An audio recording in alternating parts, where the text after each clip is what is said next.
Everyone has rights and responsibilities. As a consumer employer, you have certain responsibilities in working with a personal assistant or PA, as well as certain rights.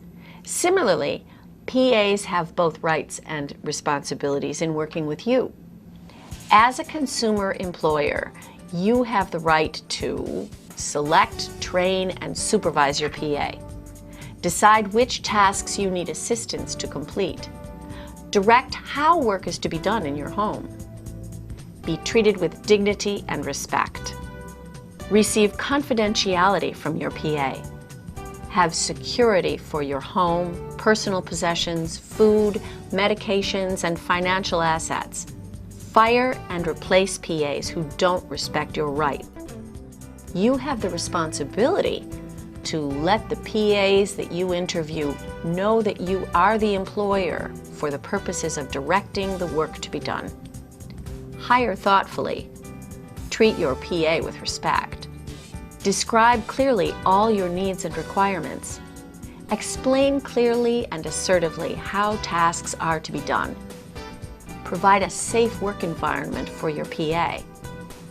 Make sure you do what's necessary for your PA to be paid. Not ask your PA to do unpaid work or do frequent favors. Not ask your PA to do anything illegal. Your personal assistant has rights and responsibilities also. A personal assistant has a right to receive a clear, well-defined set of expected duties and time schedule. Receive requests for any additional duties or schedule changes with as much advanced notice as possible.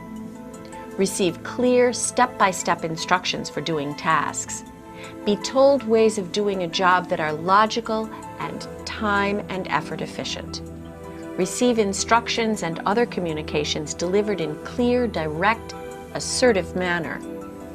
Be provided with equipment and supplies that are adequate for performing assigned duties.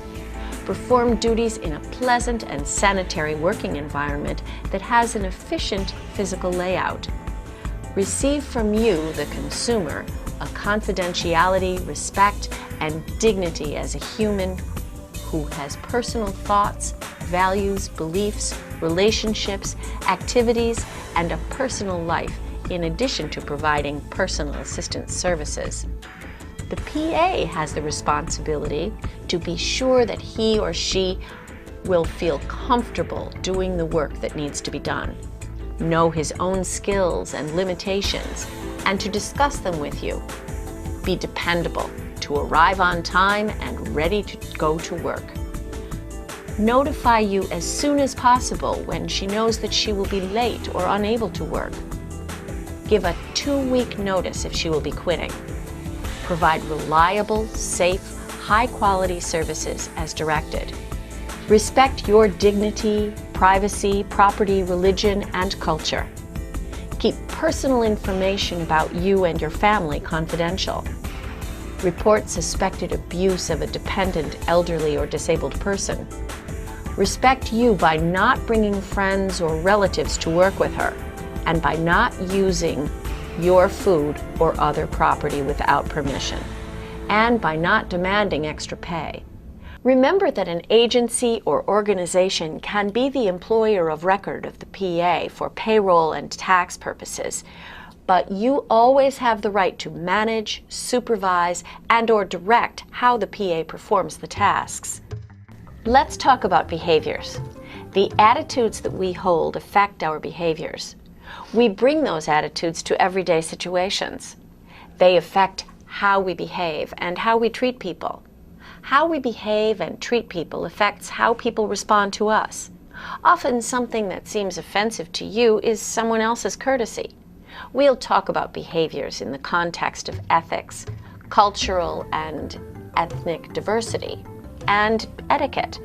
An understanding of these 3 areas will help you with your relationships with personal assistants and others. Ethics are standards of behavior that contribute to a successful consumer personal assistant relationship. Ethical behavior usually means being honest and truthful, just what you would expect from a PA. But this is a two-way street. You must treat your PA in the same ethical manner as well. So, how can you tell if something is ethical? We all face ethical dilemmas. When we do, we must depend on both our emotions and our reasonings to steer us down the right path. Consider these questions. Feelings. Do you feel comfortable about the situation? Does something about it worry you? Do you feel like you're putting something over on someone? Emotion. Have you let emotions overrule your reason? Can you set emotions aside and weigh all aspects to make the decision? Or are you making a decision in the heat of anger? Equity. Will your decision be fair to everyone involved? Will anyone get hurt or cheated? Legality. Will what you plan to do violate any laws, legal guidelines, or agency policies or procedures? If you're not sure, take the time to find out. If your answers to these questions leave you feeling uncertain about a potential ethical problem, consider discussing the issues with someone you trust.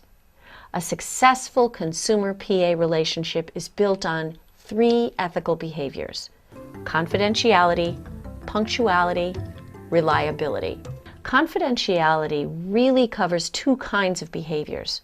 One behavior is keeping certain kinds of information confidential. The other is behaving in a way that ensures privacy. There are many types of information about you that a PA must keep confidential: your name, address, phone number, and social security number. But the list doesn't end there. Your PA must not talk to others about your health condition or disability, bodily processes, family secrets, finances, or emotional issues. Likewise, if your PA confides her private information to you, you should keep it confidential. In your role as an employer, you will collect information about your PA that must be kept confidential and accessible only to you. This includes the employee's job application, resume, references, address, telephone number, social security number, performance reports and evaluations, payroll records, working agreement, and reasons for termination or leaving. Privacy. Because your relationship with your PA can be so personal, you must take extra steps to ensure that your life can be private. This requires that you clearly but politely tell your PA when you want to be alone with friends or family. When your PA is present, you must feel confident that he or she will not reveal anything that may be embarrassing to you. It's up to you to set the ground rules and to restate them if necessary. Your PA is entitled to some private time. Make a space available for your PA to sit or take a short break. The law requires employers to provide short rest periods for their workers. For example, some states require a 10-minute break in the middle of every 4-hour work period. Punctuality. Your PA's punctuality is a cornerstone for living as independently as possible. Why?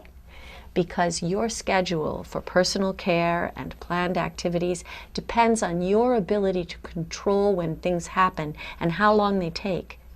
Without that control, you give up some of the independence you may require. You must be able to count on your PA showing up on time. If a PA must occasionally be late, she needs to call you and tell you why and when you can expect her. If a PA is repeatedly late, this could be a cause for dismissal. On the other hand, if you can be flexible and your PA may be able to agree on another work time. Again, punctual behavior is a two-way street. You must be at home when the PA is scheduled to arrive. Many workers have more than one job, and so you must respect his schedule too.